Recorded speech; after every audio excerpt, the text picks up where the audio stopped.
இப்போ இதில் வந்து 4 ஸ்க்ரூ இருக்கும். இதெல்லாம் நம்ம ஆல்ரெடி இந்த ரிமூவ் பண்ணியாச்சு.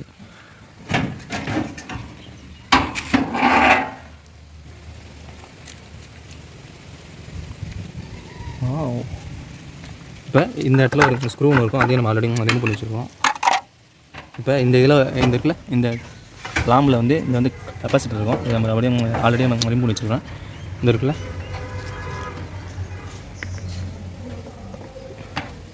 இப்போ இதில் வந்து C for common, H for அந்த கம்ப்ரஸர், F ஃபார் இந்த வந்து ஃபேன் லைனு.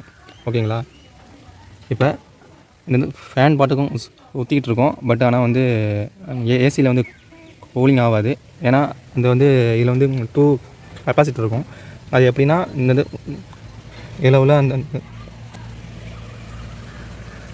அந்த 45 வந்து இந்த கம்ப்ரஸருக்கும், இந்த 4 இருக்குது பாருங்கள், அது வந்து இந்த வந்து ஃபேன் இருக்குல்ல, அதுக்கு உள்ள ஒரு இது. ஸோ இதில் வந்து ரெண்டுத்துக்கும் வந்து இதிலே வந்து அட்ஜஸ்ட் பண்ணி கொடுத்துருப்பாங்க. அதுக்கு தான் வந்து C ஃபார் காமன். இந்த வந்து இந்த ப்ளூ ஒயரு, இந்த பிளாக் ஒயரு, இந்த ப்ளூ ஒயரு, இந்த ப்ளூ ஒயர் வந்து இந்த வந்து ஃபேன் போகிற லைனு. இது வந்து நியூட்ரல் லைனு இந்த இது.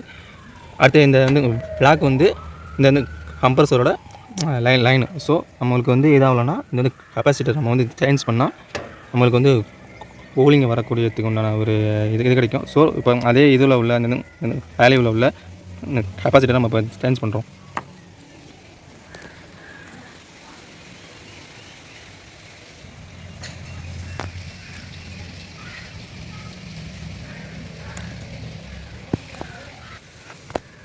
இப்போ இந்த இருக்குல்ல, கீழே உள்ள தான் நியூட்ரல் லைனு. இந்த நியூட்ரல் லைன் தான் இப்படி போயிட்டு திருப்பி இந்த இதில் வருது பாருங்கள், மேலே ஏறுது பாருங்கள். இது ஏறி திருப்பி இந்த இதுக்கு வந்துடும்.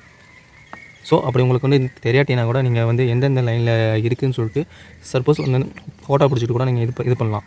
ஆனால் நம்மளுக்கு வந்து முக்கியமானது வந்து எதுனா இந்த C, H, F,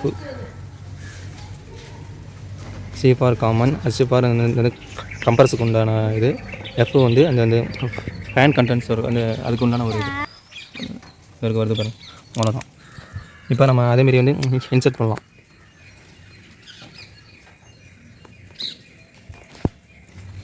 இப்போ அந்த வந்து சீக்கு உள்ள அந்த வந்து காமன் லைன்லாம் இப்போ நான் வந்து இன்சர்ட் பண்ணிட்டேன். அப்போ அடுத்து வந்து H லைனில் வந்து இந்த லைன் மட்டும் தான் ஒன்று இருக்கும்.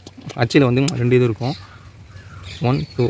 அது வந்து அதில் வந்து Hயில் இதுலேயும் கொடுக்கலாம், இதுலேயும் கொடுக்கலாம், 2 இதில் கொடுத்துக்கலாம். H லைனு இது வந்து Fக்கு உண்டான ஒரு இது.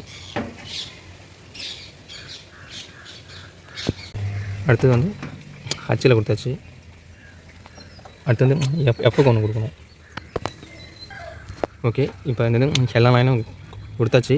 ஏன்னா இந்த லைன் வந்து கொடுக்கும் போது எல்லாமே கேர்ஃபுல்லாக இருக்கணும். ஏன்னா இதெல்லாம் வந்து கொஞ்சம் ஏஸ் ஐட்டம் உள்ளது, எப்படியும் கொஞ்சம் பார்த்துக்கோங்க.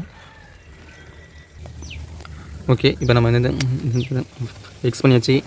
இப்போல்லாம் தான் இது பண்ணுங்கள். அப்படி உங்களுக்கு தெரியலையா அப்படியானா நீங்கள் வந்து விட்டுருங்க. ரொம்ப முயற்சி எடுக்க வேணாம். ஏன்னா இது வந்து கம்பல்சரி ஐட்டம். நம்மளுக்கு வந்து சேஃப்டி ஃபஸ்ட்டு, ஆல்வேஸ் நெக்ஸ்ட்டு தான். அப்படி இல்லாட்டினாலும் டெக்னீஷியன் கூட நம்ம வந்து இது பண்ணிக்கலாம். ஏன்னா அந்த அவங்களாச்சும் வந்து இது பண்ணிட்டு போட்டோம். ஆனால் ரொம்ப அந்த ரிஸ்க் எடுக்க வேணாம், அவ்வளோதான். அப்படி உங்களுக்கு செய்யணும்னு இதாக இருந்துச்சுன்னா நீங்கள் என்ன பண்ணணும், இந்த இதில் உள்ளது வந்து ஃபோட்டோ பிடிச்சிக்கணும் ஒவ்வொரு லெக்கையும். ஓகேங்களா? இப்போ இது வந்து ஸ்க்ரூனாக மாட்டிடணும்.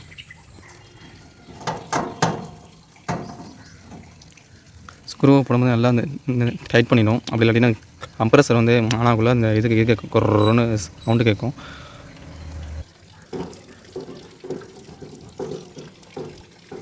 இதேமாரி இங்கே ஒன்று இருக்கும், இந்த ஸ்க்ரூ போட்டாச்சு, இந்த ஸ்க்ரூ போட்டாச்சு. இந்த இடத்துல ஒரு ஸ்க்ரூ இருக்கும்.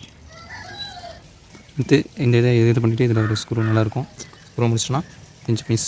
இப்போ நம்ம கீழே போய் ஏசியை ஆன் பண்ணி பார்ப்போம். இந்த வீடியோ உங்களுக்கு வந்து பிடிச்சிருந்துச்சுன்னா நீங்கள்